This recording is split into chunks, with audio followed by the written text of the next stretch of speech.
Okay, good morning, everybody, and I appreciate everyone being here. We have Senator Murray and Baldwin, Blunt Rochester, and two people with heartbreaking stories of how the anti-abortion laws have just been terrible for them, and they represent hundreds of thousands, maybe millions, Alexis, of others who have been in also very difficult positions because of this awful, nasty law. So I thank Shanette Williams for coming and Ashley Ortiz for coming.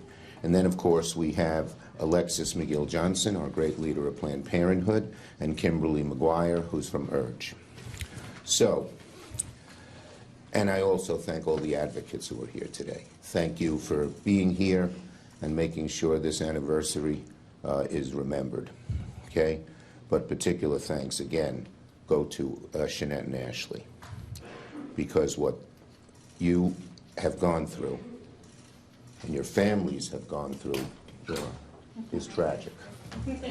Here you are, okay, is just tragic.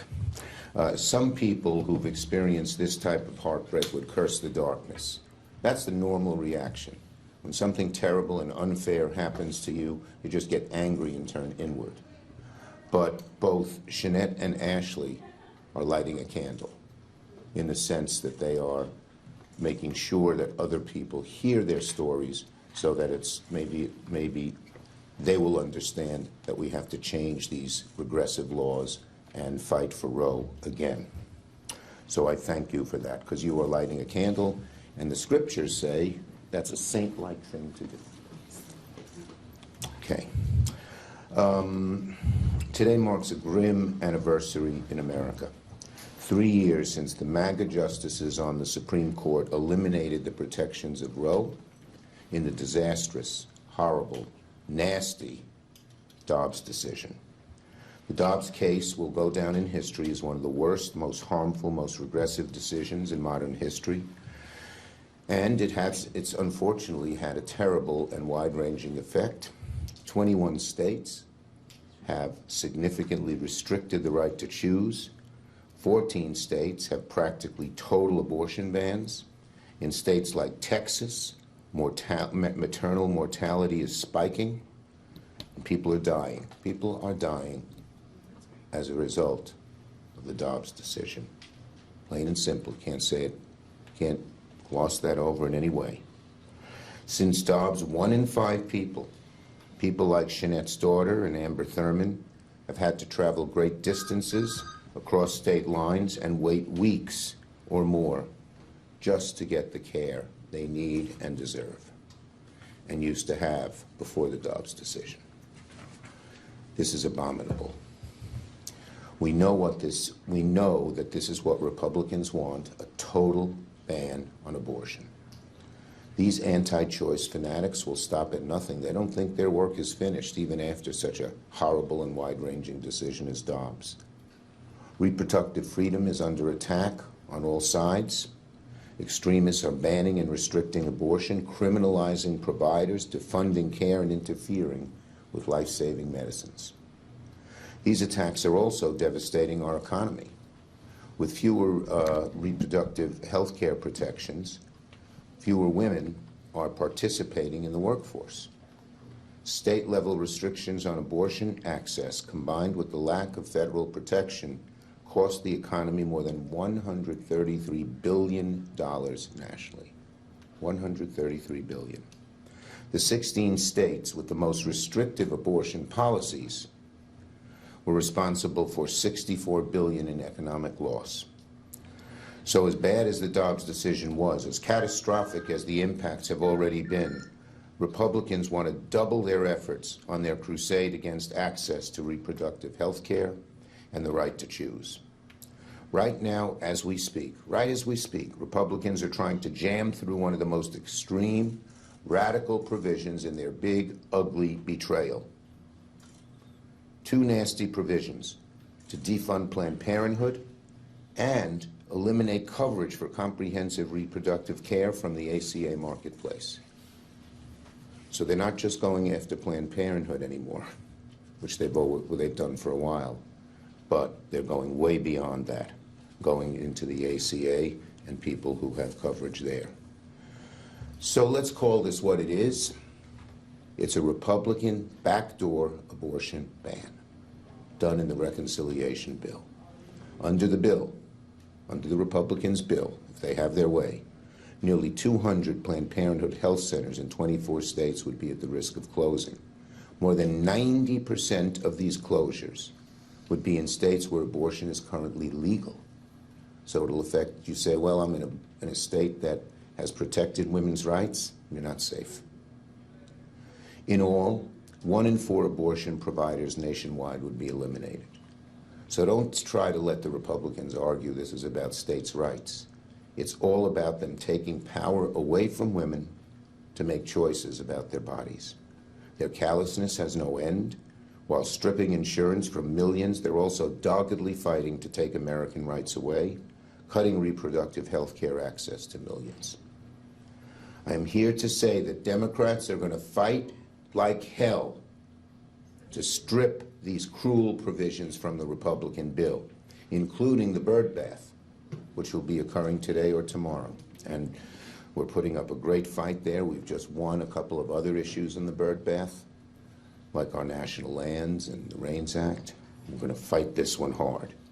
And today also, with Senator Baldwin as our lead, we will introduce the Women's Health Protection Act to ensure that health care providers have the statutory right to provide patients abortion services free from bans, free from restrictions.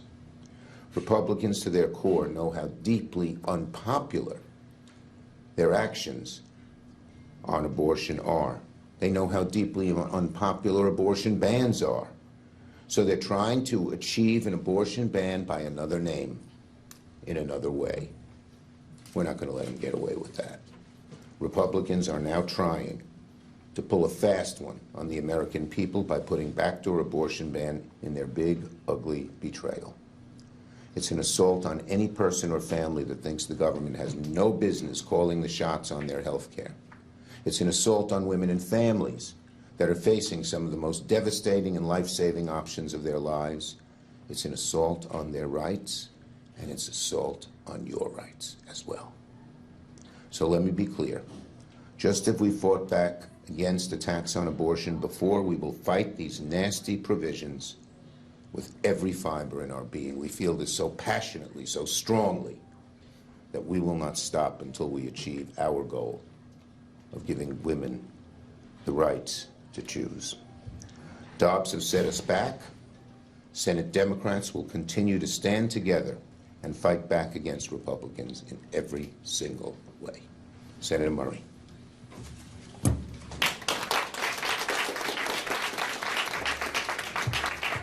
Mr. Leader, thank you so much for bringing us here today to talk about an issue that impacts every single person in this country. So appreciate your leadership. To my colleagues and all their work and actions, thank you for being here, for what you're doing, for our great advocates every single day, but mostly to Amber and to Ashley for their willingness to share stories that are deeply personal, but are really important for all of us to hear. Thank you for your courage in being here today as well. 3 years in, it's clear that the heartbreak and damage being caused by Republicans' war on abortion is only growing, but so is the public opposition. The outcry is getting louder and louder as more and more people see the full horror of abortion bans in ways they cannot ignore and will never forget. Meanwhile, Republicans aren't just sticking their heads in the sand, they are sticking to the same dangerous agenda that is already denying women health care that they need, pushing maternal and reproductive health care providers out of red states in droves, driving a dangerous spike in pregnancy complications and maternal deaths, and forcing women to stay pregnant regardless of their health or their own wishes. Republicans are doubling down with even more anti-abortion extremism. Trump is undermining emergency abortion care and the basic safety protections for abortion clinic staff and patients. Far-right groups are pushing junk science and trying to rip medication abortion off the shelves nationwide, and they are finding support among top health officials in this Trump administration. And Republicans are trying to block marketplace insurance from covering abortion care in their big, ugly bill, not to mention, as Senator Schumer said, trying to defund Planned Parenthood, one of the biggest health care providers in the entire country. And let's not forget, Republicans are sneaking fetal personhood language into everything from state laws to Trump's executive orders. We're talking about an ideology so extreme that it would strip pregnant women of their rights and impose a complete and total ban on abortion, IVF, and even some forms of birth control. And they think they can just slip it onto the books without anyone noticing? Not a chance. We are not going to stop calling out these attacks. We're not going to stop pushing to restore and expand abortion access for patients nationwide. We are not going to stop lifting up the voices of women across the country. And we are going to keep a bright and burning spotlight on the harm Republicans are causing with their anti-abortion extremism, which is exactly what I will be doing this afternoon at the Spotlight Forum, joined by many of my colleagues, and I hope to see many of you there. We are in this battle. We are not stopping. Thank you.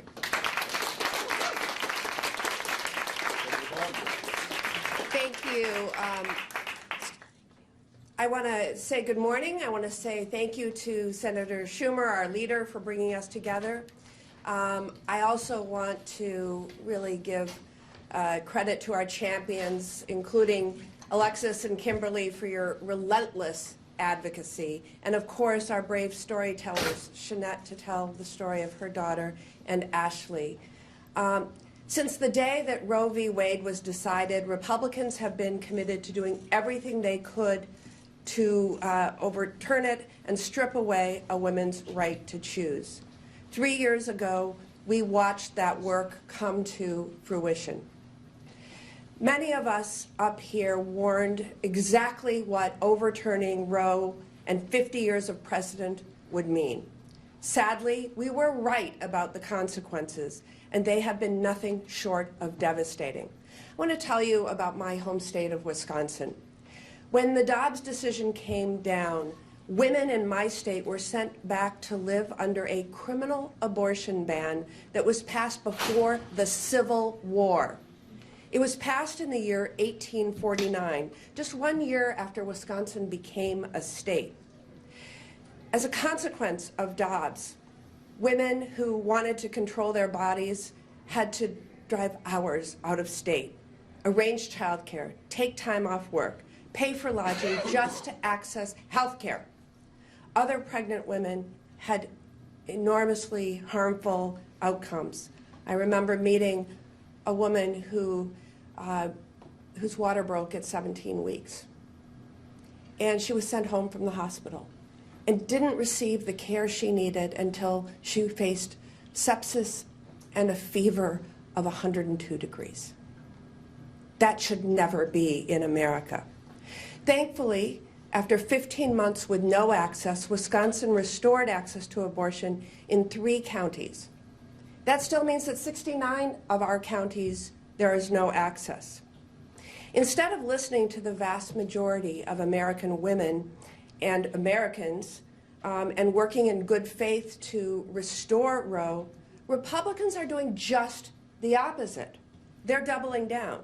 Donald Trump is using every power he has to further limit a woman's right to choose, freezing Title X funding for clinics that offer reproductive care, cutting Biden-era emergency abortion protections, pardoning convicted anti-abortion extremists, all while our colleagues here in the Senate are fighting tooth and nail to defund Planned Parenthood, putting access to abortion care once again in jeopardy for millions of women.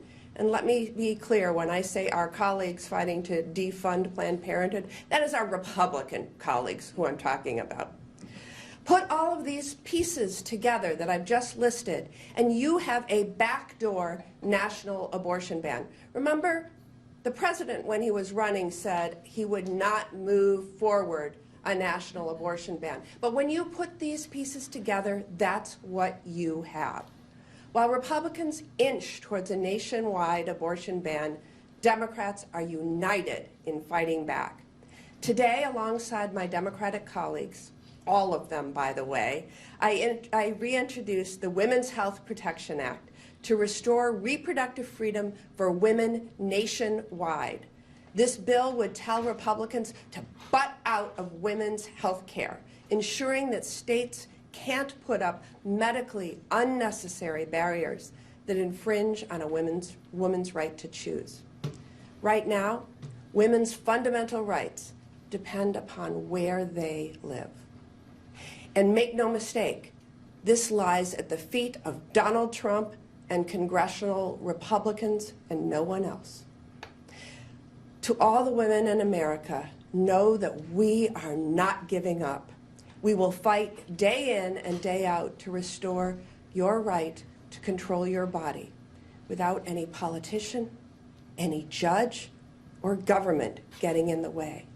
I thank you so much for your continued advocacy, and we'll turn it over to my colleague, Senator Blunt Rochester.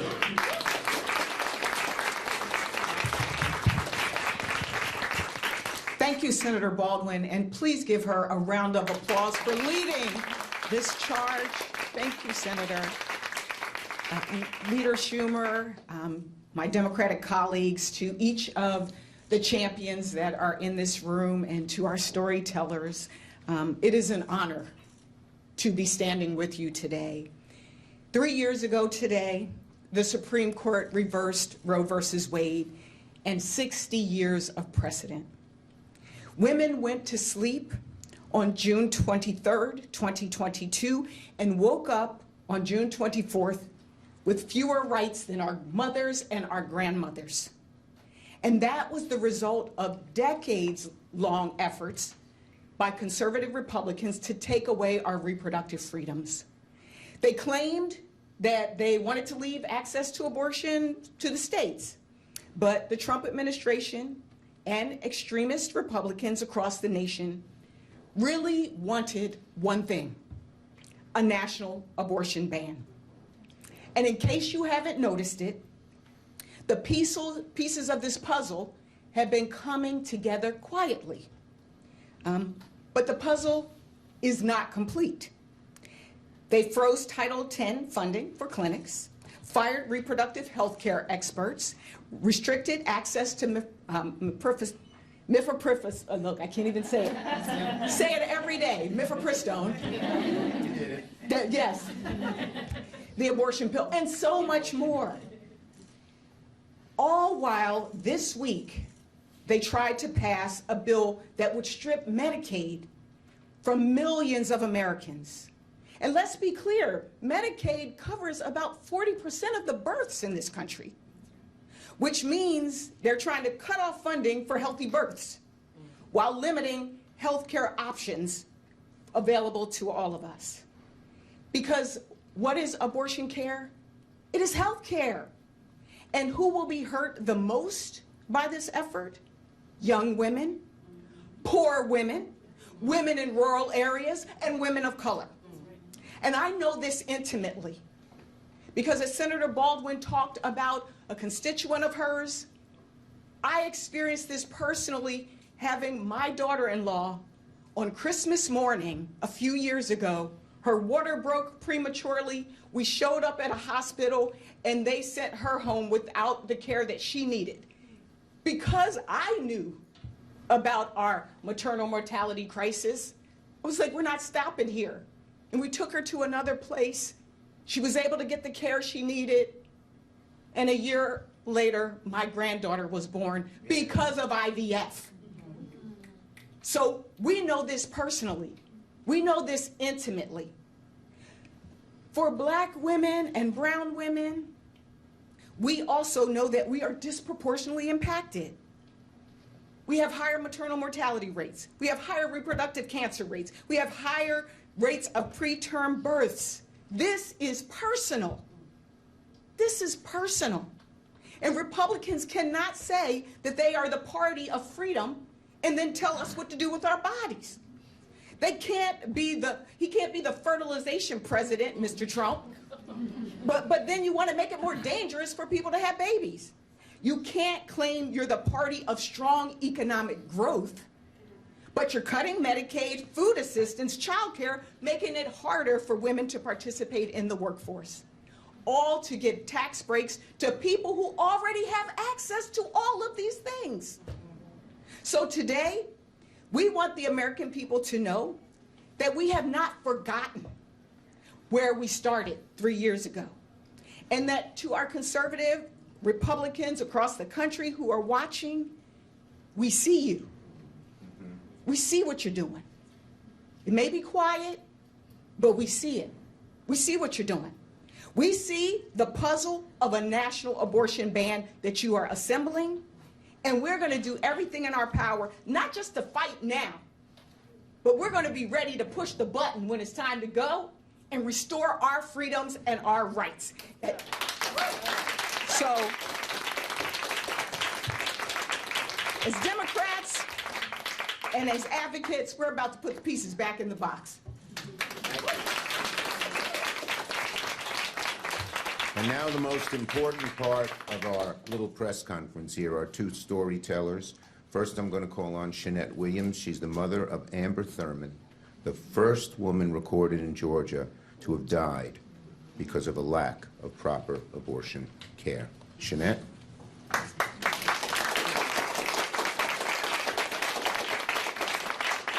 I have absolute gratitude to each and every one of you on today, and to everyone that has continued to speak my daughter's name even when I didn't know. My family and I thank you. I want you to zoom in on this picture. This is the result of what happened with the overturning of Roe v. Wade. Would I have ever imagined this being my life? Absolutely not. On August the 19th, my family's life changed forever. And there is no turning back to the way it used to be. When I walked into the hospital on August the 19th of 2022, I went as a mother saying, let me get to my baby so I can make sure that she is good and I can bring her home to take care of her. Again, that was not the end result. It was later in 2024, on my daughter's what would have been 30th birthday, I found out from a resilient journalist that what we thought was just a death was indeed a murder. My baby did not just die at the hands of people that said, we take an oath to do no harm. But you, on August the 19th, withheld care from my baby, my family's baby, for 20 long hours. And what was private to myself and my family, it became public. And today I don't stand as a mourning mother.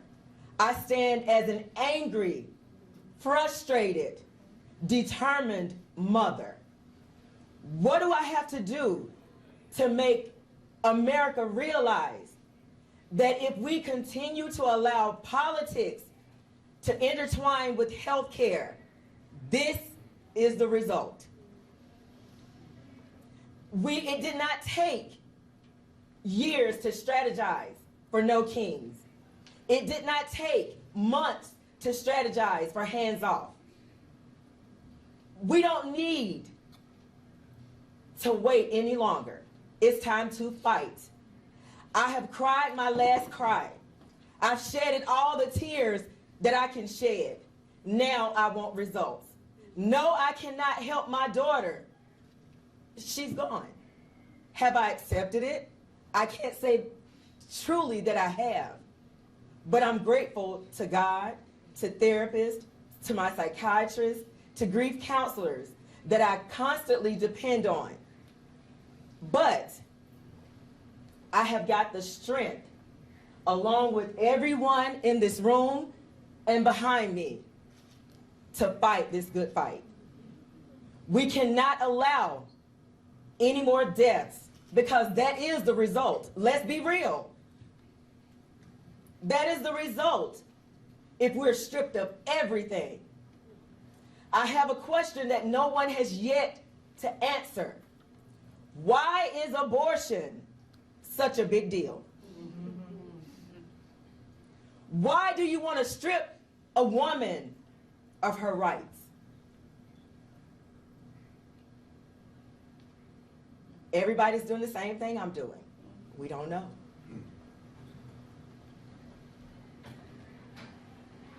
I wait. What is the problem with me saying that I'm pro-choice? If you choose to be pro-life, fine. But what is wrong with me saying I'm pro-choice? What is wrong with me saying if I want to have an abortion, it's my choice? No one is yet to answer that question for me. And because my daughter is gone, I'm not going to stop until we get what we need. I have dedicated my life to making sure I honor my daughter, I honor my grandson. When I look at him, I can control my emotions. But how do I help him? He was stripped of his very best friend. Everything he knows and loves, it's been turned upside down by strangers that know absolutely nothing about me, knew nothing about my daughter, knew nothing about my family. But still and yet, it's this control and power. And we have to fight this demon in order for other women, other families, other mothers, other children, other men not to feel what my family feels today.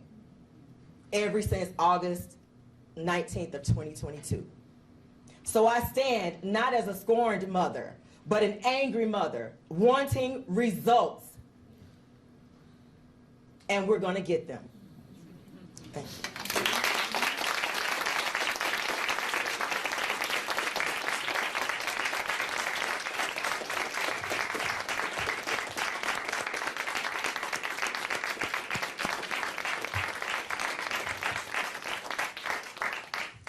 All of America should hear Shanette's story.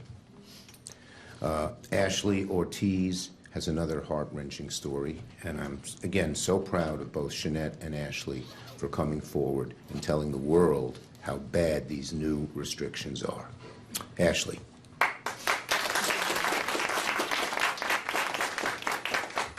Good morning. Thank you for being here. My name is Ashley Ortiz, and I'm a physician assistant from Mesa, Arizona. I'm also a mother. I left behind my 10-week-old son in Arizona to come here and speak with you today. This is very important to me, and I'm going to tell you my story as a survivor of the anti-abortion laws that went into effect after the Supreme Court's Dobbs decision. In December of 2023, I was thrilled to be 20 weeks pregnant. My husband and I were at our routine anatomy scan when the scan clearly showed that my cervix had opened and my baby's foot, or the fetus's foot, had protruded. At 20 weeks, the fetus was not yet viable, and I was in preterm labor. The treatment that would typically be used in this scenario should have been simple and actually very low risk of complication. The doctor should have been able to administer medication to help me deliver the non-viable fetus. But because of Arizona's harsh and heartless abortion ban, they were unable to do so. The treatment was illegal. The medication could not be given to me, and I was told that I would have to wait until I became very sick to receive care. I was told that I needed to stay in the hospital and wait until my life was threatened or until the fetal heartbeat stopped. This could take days or weeks. At that point, my water had already broken and the risk of infection was extremely high. While my husband and I waited for the fetus to die or for me to become critically ill, we scheduled a procedure in Nevada for the following week. I lay there in the hospital, imagining the drive or the flight out of state in the midst of labor, terrified that I would deliver him en route. Doctors were finally allowed to administer the medicine I desperately needed when our baby's heart stopped on Christmas Eve of 2023. I delivered him with a combination of relief, sadness, fear, and anger. Because I had been forced to wait so long, the placenta had clotted to my uterine lining, and I was unable to safely deliver it. My blood pressure plummeted, and I was required to go into an emergency surgery at midnight. The surgery took 3 times longer than it typically would have had I received appropriate and timely care. It was traumatic. I was awake during the procedure. It was frightening, it was painful. I still think about how my husband felt waiting 3 times longer than he thought it would take for me to get out of surgery, running through all the scenarios. This process, this whole experience, this trauma was entirely unnecessary. Had Arizona politicians not decided that they knew better than doctors, this would have been preventable. It was terrifying to know that my dying fetus had more rights than I did, and that I might get seriously ill, suffer future infertility, or even die because of this barbaric abortion law. I'm still recovering from this horrific experience. Part of my recovery has been sharing my story. I've been able to advocate for critical abortion rights protections in my state, and that's why I'm here today, to mark the 3rd anniversary of the deadly Dobbs decision, which ripped away our right to safe and legal abortion. Since the Dobbs decision, attacks on reproductive freedom have escalated, from efforts to restrict medication abortion, to increased criminalization of pregnancy outcomes, to a reduction in protections for life-saving emergency abortion care. Even as we stand here today, Republicans in Congress are working to defund Planned Parenthood and to take away Medicaid from millions of people across the country. Our freedom to make our own decisions about our families is under attack. This work is never done, and I'm grateful to Senator Schumer and members of Congress who are here today to commemorate the devastating loss of rights that resulted from the Dobbs decision. I do not want others to suffer. I do not want others to suffer because of these laws that are stripping women from their ability to make decisions about their reproductive health and the futures of their families. We deserve a future where healthcare decisions are made between patients and doctors, not politicians. A future where every woman has access to the care and respect that she deserves. Thank you again for the opportunity to be here and to share my story and advocate for protections for abortion rights.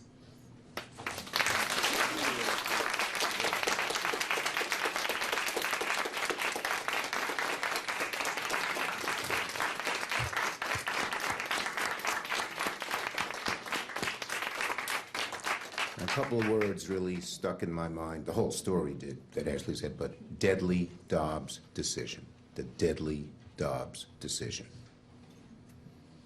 Okay, we have 2 great advocates here. Alexis McGill-Johnson from Planned Parenthood and Kimberly Inez McGuire from URGE. I'm going to call them up together, if you guys don't mind, and to speak. Thank you.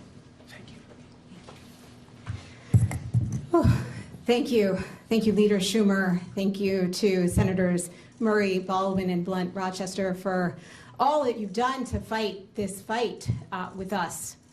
Thank you in particular to the storytellers, to Shanette Williams and to Ashley Ortiz for sharing your stories. This cannot be our future state. This is our current reality, but be sure, flying women across the country, putting them in buses across the country to get basic access to health care cannot be our future state.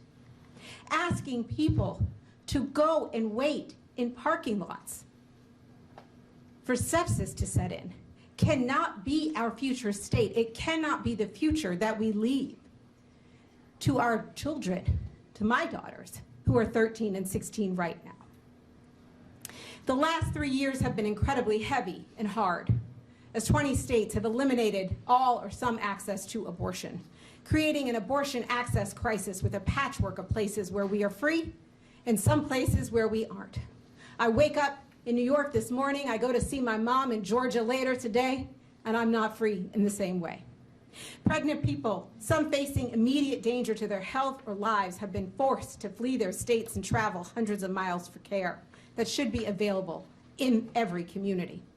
And because we now live in a nation where basic essential care is off limits, we are learning the horrific consequences of the Dobbs decisions.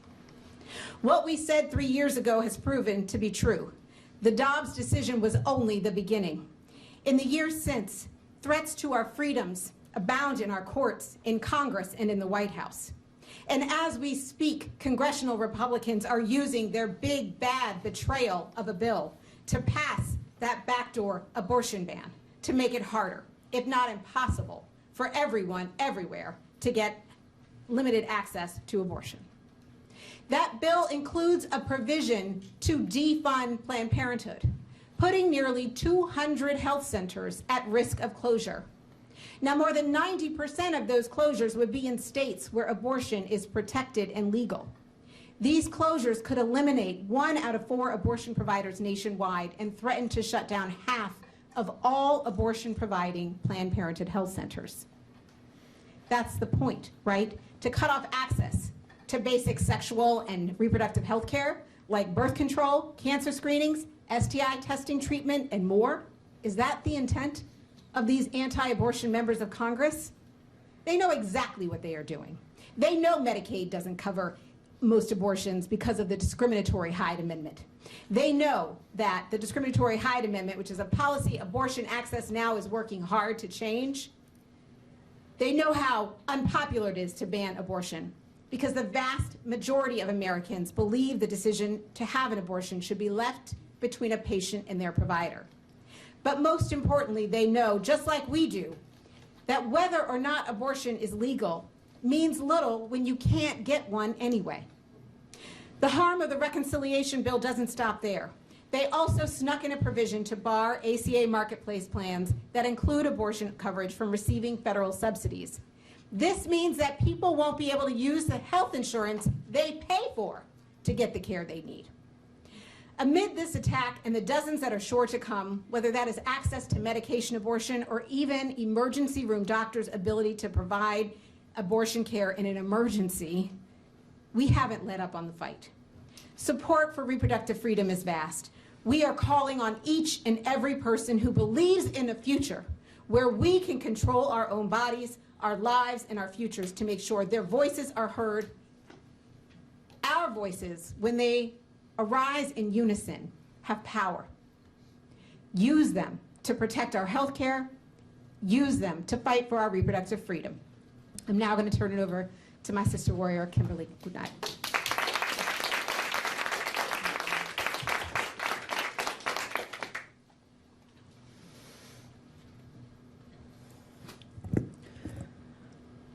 Shanette and Ashley, I want to start by honoring your courage and the courage of all those who are right now walking the halls of these House and Senate buildings to tell their abortion stories. Your voices, yes. Your voices are power, and your stories free us from shame. Abortion is safe, abortion is normal, and abortion care should be available to everyone who needs it, period. Leader Schumer, distinguished senators, and Alexis, and my Abortion Access Now comrades, we are here because 3 years ago, the Supreme Court dealt a devastating blow to abortion access in this country, paving the way for half the nation to outlaw abortion care. And where care has been outlawed, those who seek and provide care have become outlaws. Friends have been sued for helping their loved ones get care.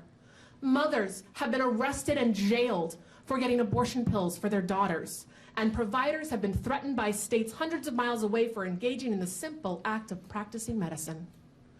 That the spotlight of the media has moved away to focus on the nation's many other crises does not change the brutal reality that people who need abortion care today are being forced to travel thousands of miles, are suffering, are dying, and we may never know all their names. Young people, people of color, low-income folks have been pushed to the margins with few choices for care. In 2023 in Texas, 18-year-old Nevaeh Crane died after 3 separate visits to the emergency room seeking care. Her providers feared prosecution under the state's abortion bans, creating deadly delays in treatment. Anti-abortion extremists don't want us getting care in hospitals or clinics.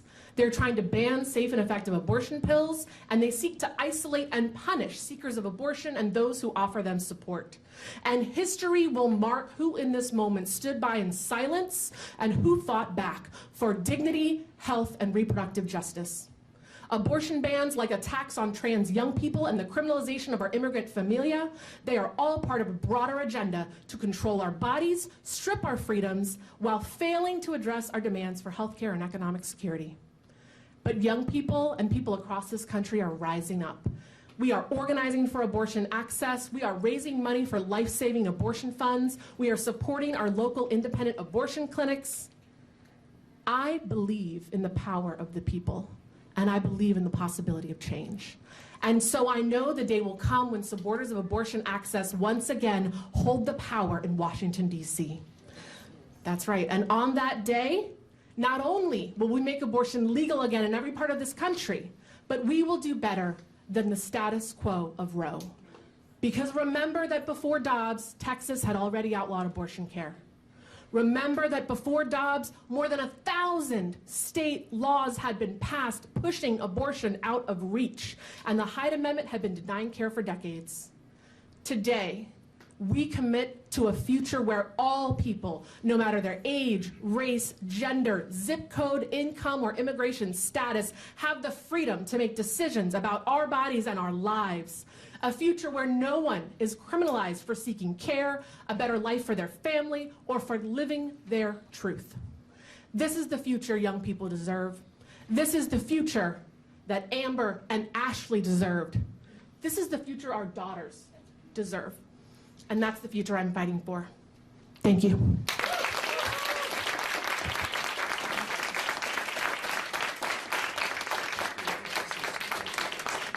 Thank you, Alexis. Thank you, Kimberly. Most of all, thank you to our storytellers. We'll take questions on this subject from the media, if they have any. Okay. These folks are walking the halls all day today and making the case that we need to protect a right to choose, that we need to protect reproductive freedom in every way. Thank you.